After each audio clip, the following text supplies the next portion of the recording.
The United Nations Security Council has endorsed the second phase of a US peace plan for Gaza. 13 countries voted in favour of the resolution, with only China and Russia abstaining. The plan calls for a transitional authority in Gaza, nominally headed by US President Donald Trump, as well as an international force to demilitarize the territory. It also envisions a possible path towards an independent Palestinian state. Now, many observers say rebuilding Gaza will without a doubt be a huge undertaking.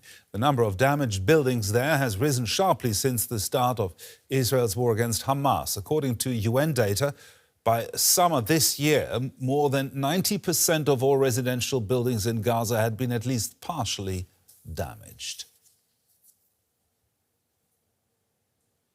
Now let's have a look at how this peace plan is received in the region. The journalist Karim El-Gawhary joins me from Cairo. Karim, how has the Arab world been reacting to this plan? Well, on one hand, of course, the Arab states were the one that pushed for a UN mandate before they engage more in Gaza, especially militarily. They see the need to consolidate the second phase of the ceasefire agreement, which they, of course, note how fragile even the first phase is. But there's also a lot of criticism about the resolution, especially about the so-called Board of Peace. This international board is supposed to oversee the process in the Gaza Strip, led by Donald Trump himself and other members that are not known yet.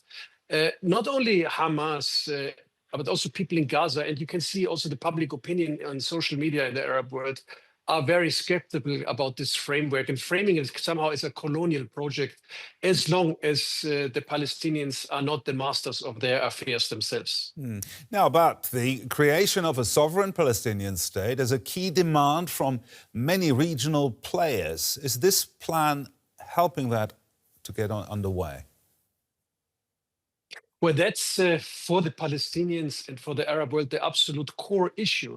This political statehood is the political horizon for the Palestinians to move forward and to end the Israeli occupation with a process. That's the only process that can somehow, where the process can gain credibility among the Palestinians and the Arab world.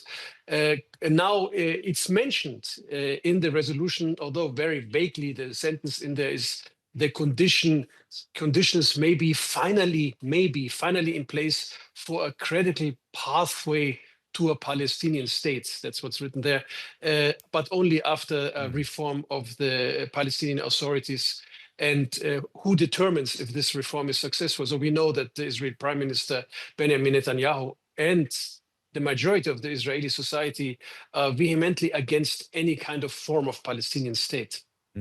Now, which of the Arab states are ready to join that international stabilization or security force?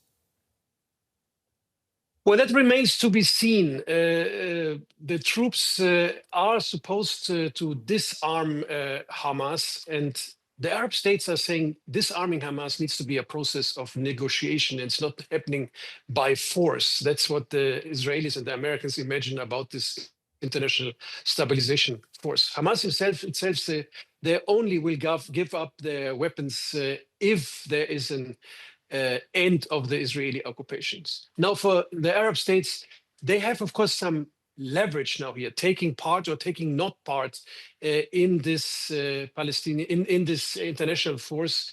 And of course, they want to move forward and they want to move to link the disarming of Hamas with the prospect of a Palestinian state, because they know very well that if they are somehow only there's a glimpse that this international forces is seen as the long arm of the Israeli occupation, they will lose at the same moment all credibility for these forces. So we can see there are already some conflict lines in the future here between those Arab states who are supposed to send troops or Islamic states and the US and Israel.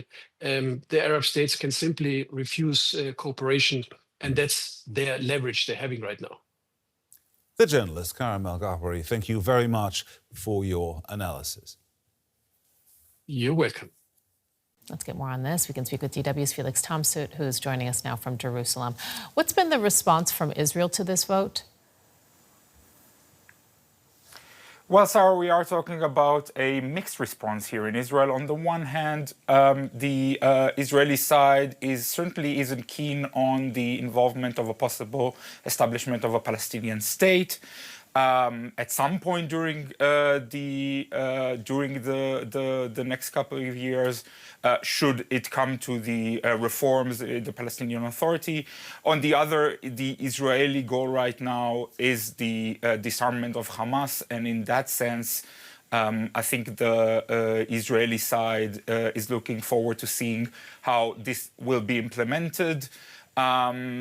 It needs to be said that the more far-right sides of the Israeli government are expected to voice strong tones against the plan, and it remains to be seen how Prime Minister Benjamin Netanyahu deals with the criticism within his own coalition. And tell us a little bit more about what Hamas is saying. Hamas are also hardly fans of the plan due to the fact that it envisions an idea of disarming it. It calls it some sort of international sponsorship plan over the Gaza Strip. It calls for the Palestinians to have weapons in their own hands. It needs to be said that while the discussions have been ongoing since both sides have reached the ceasefire agreement, Hamas has been gaining more and more control over the areas of the Gaza Strip where it's still based, and that's something that both Israel and the US would like to see ending. Walk us through the next steps in implementing Trump's plan. I think the first step which will take place is the establishment of those international forces mentioned, and the fact that they're going to enter the Gaza Strip and train local forces to control the Gaza Strip and provide some sort of an alternative to Hamas. Hamas are not expected to accept this international force, and it remains to be seen how much authority this force will have and how much are they going to enforce Trump's plan.